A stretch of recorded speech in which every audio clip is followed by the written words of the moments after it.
What do I know? I'm just a girl on the internet.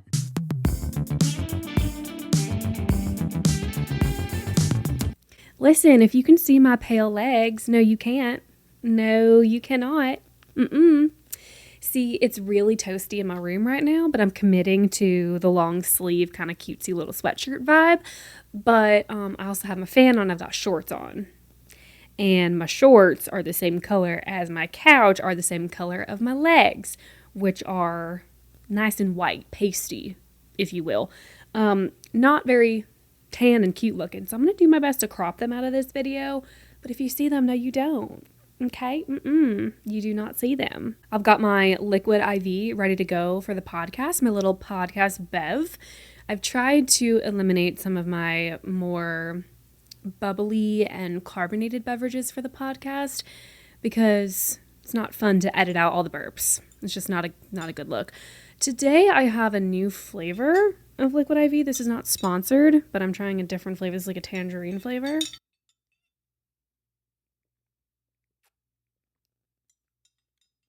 Yup. This kind of tastes like Sunny D, but without like the battery acid sort of afterburn that you get with it. Very good. This is not sponsored by Liquid IV, but Liquid IV, if you ever want to sponsor an episode of the pod, hit me up. I am an affiliate with them though. I'll put the affiliate link on the screen for free. Look at that. Free promo, Liquid IV, you're welcome. And I'll link it below, but this episode's not sponsored by them. You know, it's fine. They also just came out with a sugar-free line that's really good, and I do appreciate that because sometimes too much Liquid IV, I definitely feel like it's a bit of a sugar overload, but it's still good nonetheless. And it is also a hangover cure. And when you were in your late 20s, okay, hangovers are not cute and they come with a vengeance. So I highly recommend for any bachelor, bachelorette trips, weekends out, Halloween weekends, if you will, have a Liquid IV. Seriously. And again, this is not sponsored. This is just like free promo right here, but I am a huge advocate for Liquid IV. And also, the newest thing that you can do is you can take a Liquid IV with you to the bar. And if you get like a vodka soda or whatever your drink of choice is, you can just sprinkle in a little Liquid IV and you're immediately going to feel better and you're welcome. I don't know why, but my little southern accent is just wanting to pop out right now on this episode. I don't know why. What's interesting is I actually grew up in North Carolina in the South. North Carolina is an interesting state because it is part of like the southern states, but it's not geographically very south. It's quite literally in the middle-ish of the East Coast. And my parents both were born and raised up north, and then they had moved to Florida at separate times in their life. And then they packed up their things and moved to North Carolina when I was born, just because my dad had a job change and whatever. And it's interesting because I have such a neutral accent that people often ask where I'm from because I don't really sound like I have a southern accent. I don't really sound like a northern accent. But people more oftentimes than not, they do guess that I'm from the north only because I talk so fast. But yeah, I'm actually born and raised right here in North Carolina. But one thing about me, I love to pop out a southern accent when I can. It's just fun to do, and it's just, you know, it keeps things light, keeps things fresh. And, you know, I grew up here in the South, so it's fun to have a little southern twang. Sometimes y'all pops out, sometimes it doesn't. It was really interesting because I was a waitress for many years of my young adult life, and when you wait tables, typically when you greet people, you would say like, hey, how is everybody doing? How are you? I would typically just say, hey guys, how are you? My name's Kayla. Like, what can I get you to drink? And so many people would actually be like, where are you from? Because you addressed us as you guys versus y'all or whatever.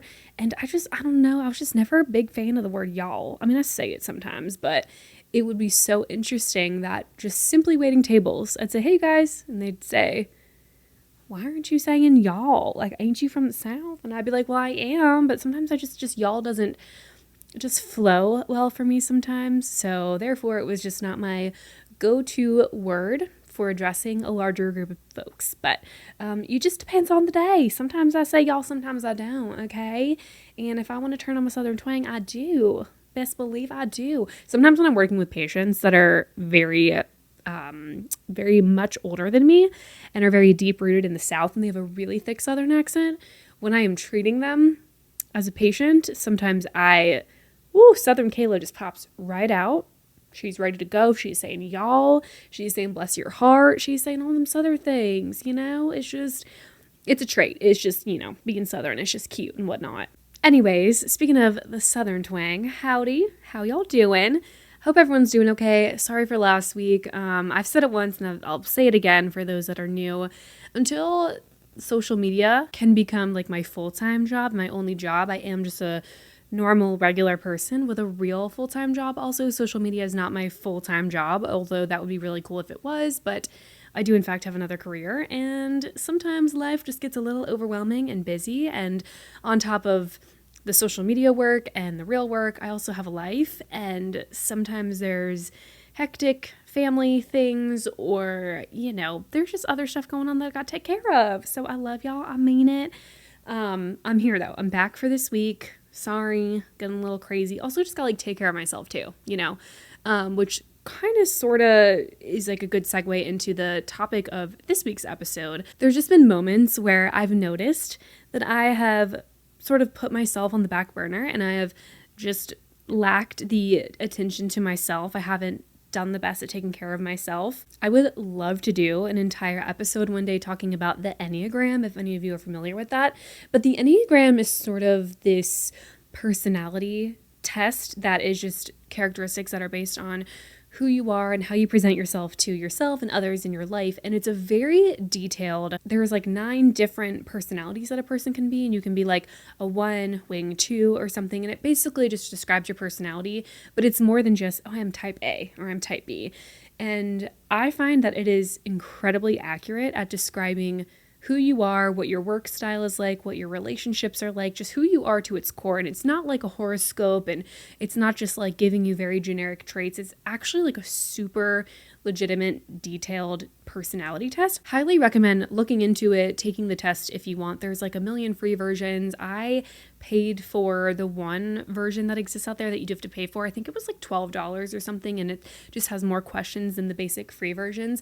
But every time I take it, I come back as a type 2. Type 2 wing 3 to be specific, but a type 2 is the helper. I believe that I fit that personality every single time to its core.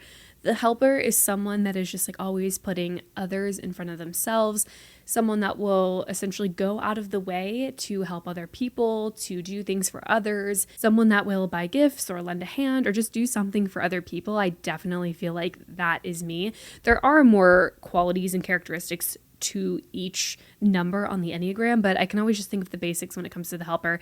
And it's someone that essentially puts themselves on the back burner to help other people. I resonate a lot with this. I am someone that I just think from when I was younger, I always loved helping other people. And also in my everyday life, I'm a physical therapist assistant. So just in the name, therapy and helping people and wanting to essentially serve other people and just do what I can to help others.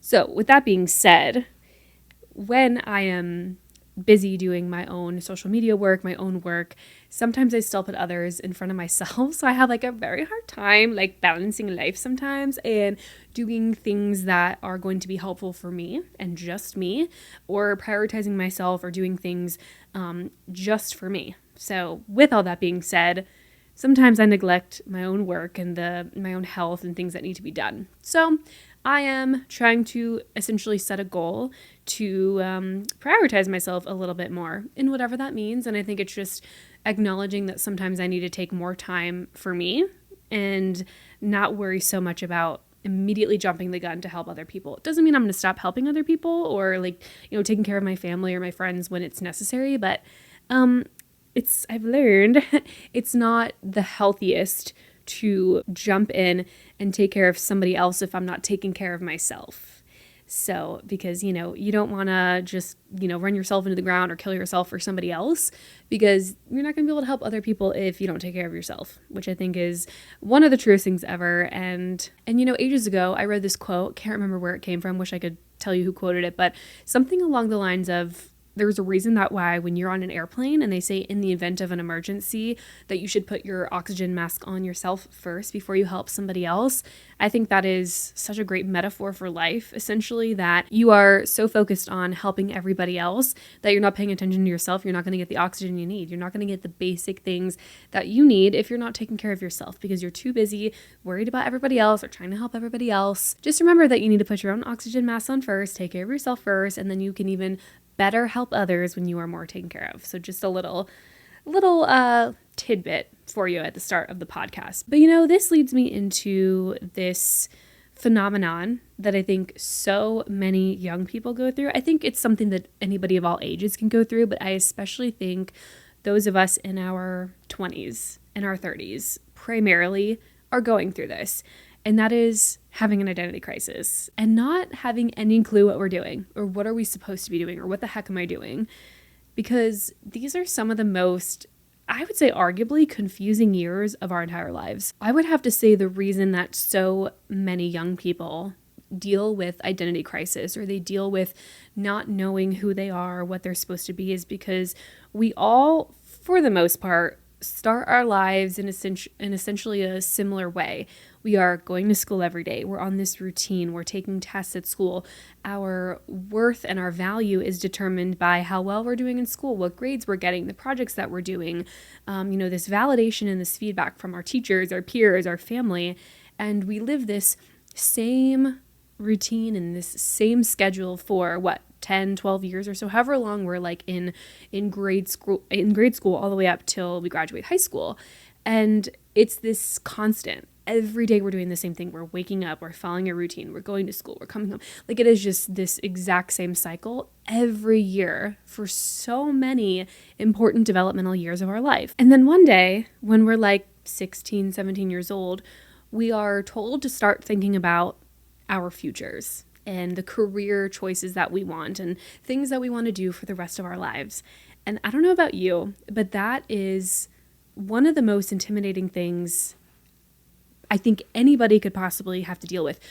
How are you going to tell me that at 17 years old, I need to start thinking about the college that I want to go to and the career that I want to go to at 17 or 16 or whatever age we start doing that in school, because I don't even remember, when I'm not even the same person that I was last year, and I'm not even going to be the same person I am next year, and my music change and my life changes and the clothes that I like and the things that I like and the friends that I like have been different every single year. And you mean to tell me that at this mere age of 16, 17, 18, I'm supposed to choose a career that I think I'm going to like and then go to that school or that, program and then just hope, just like fingers crossed that I like it for the rest of my life?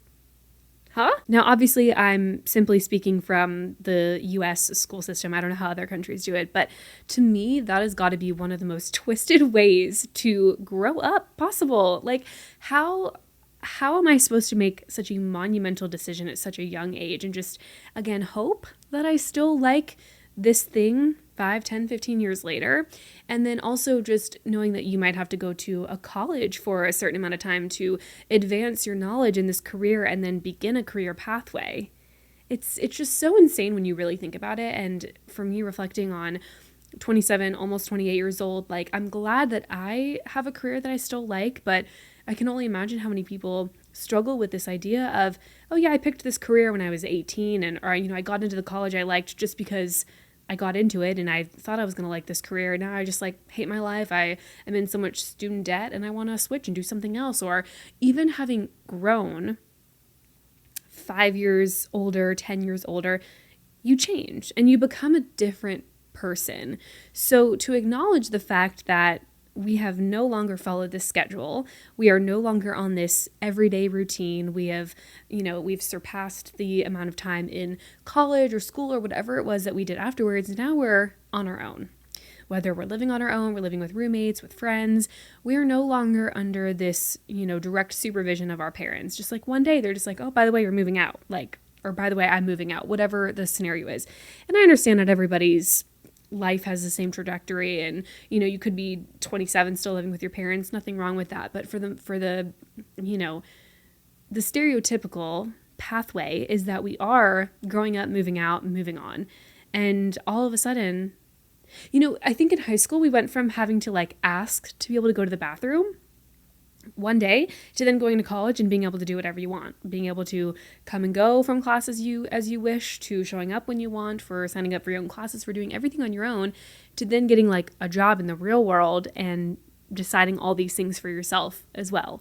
It's just such a crazy shift. And I feel like in a way There were things in life that didn't prepare us for this. I like to believe that's where a lot of our identity crises come from. A lot of these midlife crisis and a lot of your, quarter life crisis and whatever. I think that's where it comes from because we were given so much structure and routine, and then one day it's just gone.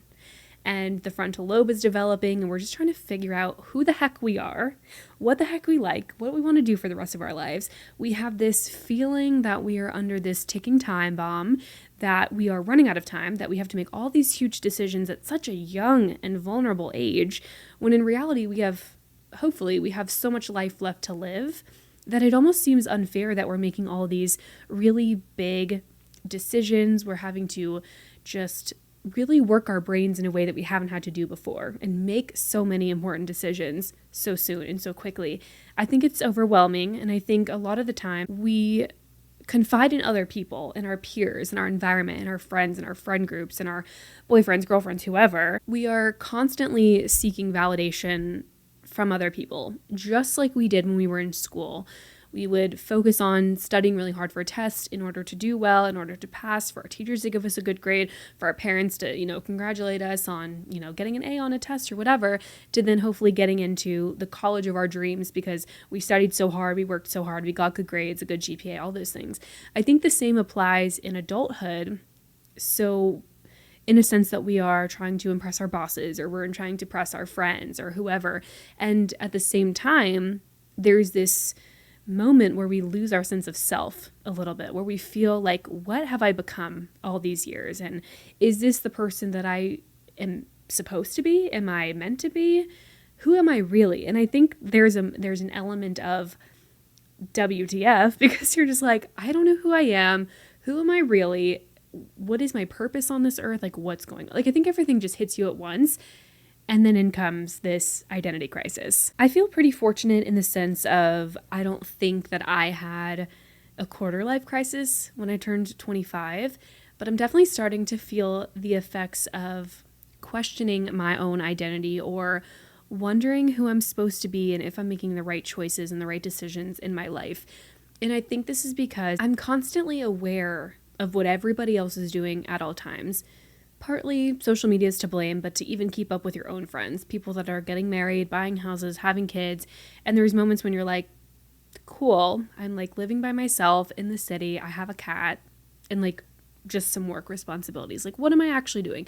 Do I have a purpose? What is my purpose? How am I supposed to find it? What am I doing? Like, is this a waste of time? Was my career like a good choice? Like, you start to sort of have this domino effect of just like questioning everything. I do think to some capacity that's normal for a 20-something or for even a 30-something to be like, what the hell am I doing? But to have this overwhelming sense of almost like anxiety and just fear sort of come over you, and you just start to overthink every decision you've ever made, and you just have this almost like loss of sense of self. You don't know what you're doing. You don't know that the identity that you've created for yourself after all of these years, if it's even you. It's like, am I me?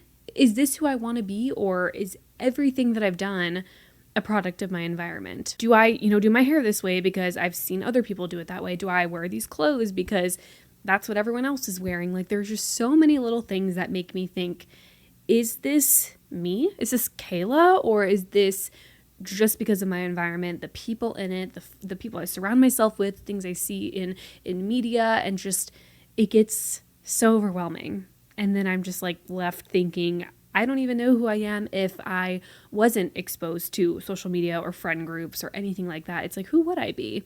And I think that's like a big question when it comes to an identity crisis, is like, if all of these external elements were gone, who would you really be? What would be your morals, your standards? Who would you be as a person? What would you love to do? Or what would be something that would just give you more passion for life? Something else I think of for myself a lot is, I think because, and this is like cheesy if you want to call it that, but I'm a Sagittarius. I'm like pretty optimistic. I'm also like big traveler. Like, I love to travel. And I think a lot of times too, when I get the opportunity to travel, or I think about traveling, or I see people studying abroad or doing this or doing that, I always think about how many opportunities and experiences and things exist outside of the comfort of my own home. I always think, what cool opportunities would exist for me if I decided to live in Greece for a year or study in Spain for a year or, just quit my job for 6 months and go live in a different state and just try something in Arizona or Texas or Utah. Like, I don't know.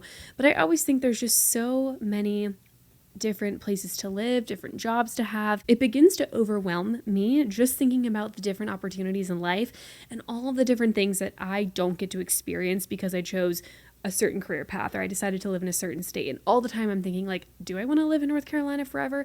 Do I want to move somewhere else? But if I move somewhere else, I'm not close to my parents and I like being with my parents and I like my friend group. And there's just all these overwhelming thoughts about who I could be, where I could live, what I would want to do if I just decided to do something different. I'm a big what if person, so I'm always thinking of the missed opportunities in life if I don't travel, if I don't do this, if I don't go live in another state, if I, don't decide to do X, Y, and Z.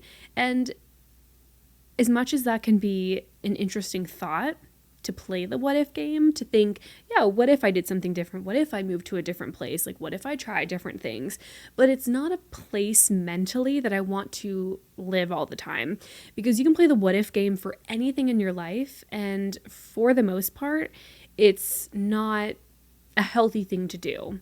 It's not something that you want to be thinking constantly, because you can play the what if game all day long.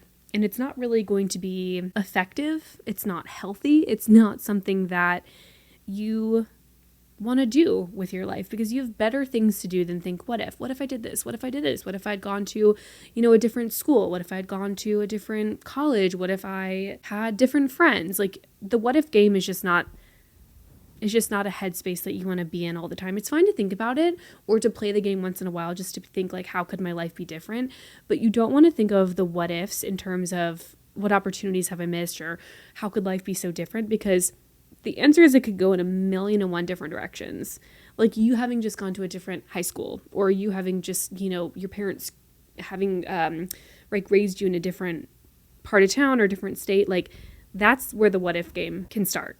And it can be a dangerous spiral if you want to stay there and live there. So it's okay to ponder it, to think about it, to ask yourself those questions. But you don't need to wake up every day regretting every decision you've ever made just because you did something different. I've mentioned it before on this podcast, but I talk about it all the time. I went to a community college. I was not really big on the idea of a 4-year university. It just didn't interest me. I also kind of missed the cutoff for going to, or for sending in applications for school. So I just decided to go to community college. To this day, I'm happy about it, but there are moments where I will think, what if I'd gone to a 4-year university? Like, would I have made different friends? Would I have been able to have a different job opportunity? Would I be living somewhere else? Would I, have met the love of my life? Would I be married? And again, you can play the what if game all day long, but it's just not productive. And it's not something that is going to help you with your identity crisis and figuring out who you are or what you want the rest of your life to look like. Because the what ifs aren't helpful for the future. They're only going to make you reminisce about the past. They're going to make you question yourself. It's going to give you this imposter syndrome. It's going to give you all these negative thoughts, because you're going to think, oh, well, life could have been so much better had I done this, or life would have been so much different had I done something else. If you're not watching the video form of the podcast, you really should, especially if you are a Daphne fan, which I know so many of you are. You guys love Daphne. You guys always are leaving comments about her. She's just chilling right now. I have my niche internet micro celebrity pillow on my lap and she's just chilling. She's hanging out. Do you have any advice for the girlies that have imposter syndrome? I agree. Same.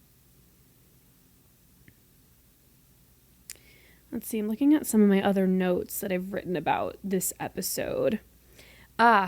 Yes, this is a huge part too about an identity crisis in your 20s, is when every day starts feeling the exact same.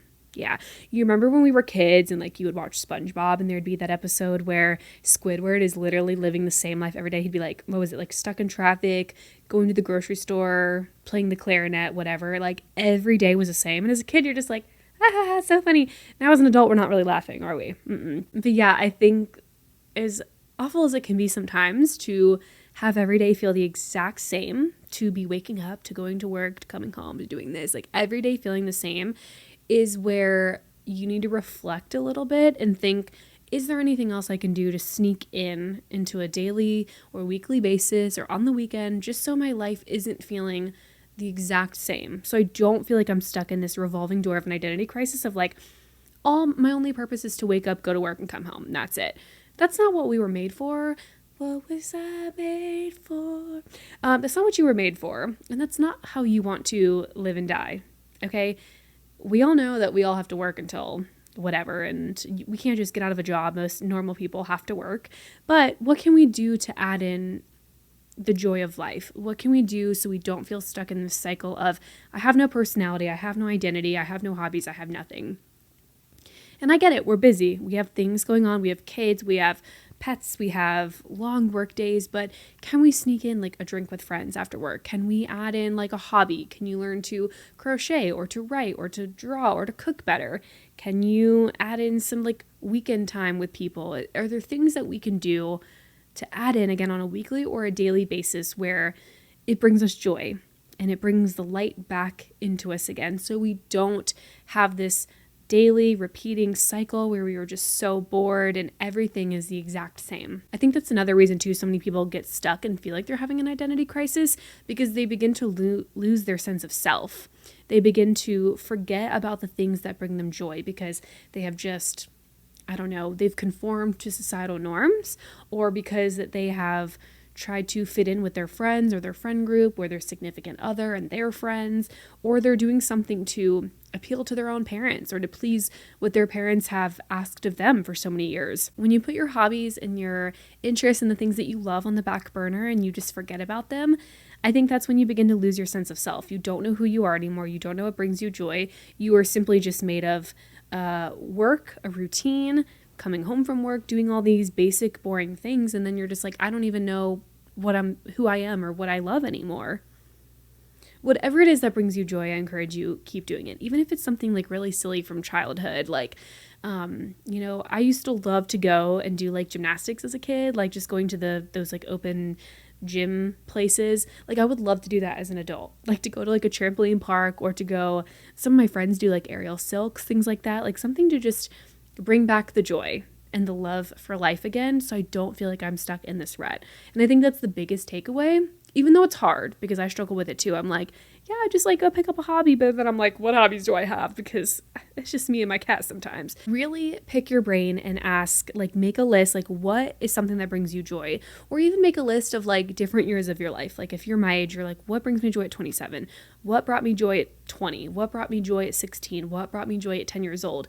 Make a list and see if anything overlaps. As I've grown into an adult, there are still some things from my childhood that bring me so much joy, and I'm a super nostalgic person, and there are a lot of things that just make me happy. So if I can reincorporate them at any given moment, I try to, because I know that deep down, those are real, true Kayla things. It's not, oh, I've grown up and I don't like it anymore. Oh, it's because I'm 20, now I'm 25, now I'm 27. It's like, no, if I can still find these overlapping loves and joys and hobbies that I loved even back when I was 7, 8, 9, 10 years old, then that is like the core of me. That is the core of my being, of something that I genuinely love and I don't want to ever lose as part of my identity. Something else that I think a lot of us can do when we are stuck in this rut, or when we're starting to feel like we're losing ourselves, losing our identities, is to really just take a step back and focus on you and the things that you love and the things that make you happy. Not your parents, not your boyfriend, not your best friends, not the things that you like because they're trending on TikTok or whatever. Okay, you can stay, but you cannot eat my hair, okay? Is that a fair request? She loves to, sometimes I literally pull my hair out of Daphne's mouth because she just likes to chew on it. Can we not do that? Because then it's going to get in your intestines, ma'am. No. She just bit my mic. Excuse me. Whose podcast is this? Arguably it's hers. Anyways, where was I going with this? Oh, something that I think is so important And if you feel like you're going down this pathway of losing your identity, you feel yourself starting to get those anxious thoughts and you're like, who am I? I'm losing sense of self. I'm losing so much about myself. You got to ask yourself, are you doing certain things to please your parents, your significant other, your friends? Are you liking those things just because they're cool on TikTok or because they're cool in the media? You got to really sit down and ask yourself, do I like these things or not? I'll leave you with this. If you are feeling that you're experiencing a quarter life crisis, an identity crisis, fear of the unknown, anxiety, a sense of not knowing who you are, losing a sense of yourself, as annoying as it is for me to say this, it is normal. So many of us deal with it, if not have dealt with it multiple times. And just know, at the root of your being, you are still there. Like, you are who you are for a reason. And all of this time that you've grown up and you've changed and you've, gained hobbies and lost hobbies and found interests and lost interests, there is a reason for that. And deep down, you are still you to your core. You just have to dig a little deeper. If you're starting to feel like you're losing yourself or you're not really sure what your purpose in life is anymore, start making lists, start writing things down. What makes you happy? What are things that you genuinely like? And again, make sure they're for you, not for your friends, your family, for you. That's why I feel like I'm always preaching on my channels, on my podcast, like me time, like just solo time, independence, growing yourself, because it is one of the most overwhelming feelings when you feel like your personality is slowly becoming somebody else's, or you're losing your sense of identity because you are so caught up in what your parents are asking of you or your significant others or whoever else in life. If you don't have a good focus on yourself, know what you like and who you are on just a level of you, and not your boyfriend, not your friends, just you, then it's going to be really challenging. So I highly recommend you take time, figure out who you are, take time to write things down that you like, that are for you only and for nobody else. Get to know yourself, take yourself on solo dates, spend a weekend by yourself, try new things, try out different hobbies, and figure out what can ground you and what can make you find that love for yourself again, so you don't feel like you're getting lost in who you are, or feel like you're wasting your time, or feeling like the sense of you is just dissolving over time, because you're still in there. You are. You just have to kind of find that spark again of things that make you you, and things that you can find that truly you identify with, instead of just trying to please everybody else or make everybody else happy. Okay? I mean that. Seriously. Very cheesy, but it's the truth. The irony of me talking about identity crisis and then wearing a shirt that says self-care club. We're doing our best to do self-care, okay? It can be really hard sometimes. Anyways, if you know, you made it to the very end of the episode, which means a random fun fact from the internet. And today, your random fun fact is that you are more likely to have a weird or scary dream when sleeping on your stomach. This is because different sleeping positions give different pressures to your body. Sleeping on your stomach restricts other movements compared to sleeping on your side or your back. Research believes that this may be why the intensity of your dreams differentiate depending on your sleeping positions. Tea. As always, thank you so much for listening to this week's episode of Girl on the Internet podcast. Don't forget to like, rate, and review this podcast. If you haven't already, you can give it 5 stars. You can write a little something over on Apple Podcasts. Thank you guys for listening. And if you haven't, be sure to check out the video form of this podcast over on my YouTube channel, Kayla Nelson. Come subscribe, hang out, check out my other YouTube videos as well. I love you, mean it. Take care of yourself. Find your identity, find yourself, take some time, and figure out who you are, because you're amazing. And you're iconic, and everything's going to work out for the best. I promise. Love you guys. See you next week with a new episode. Bye.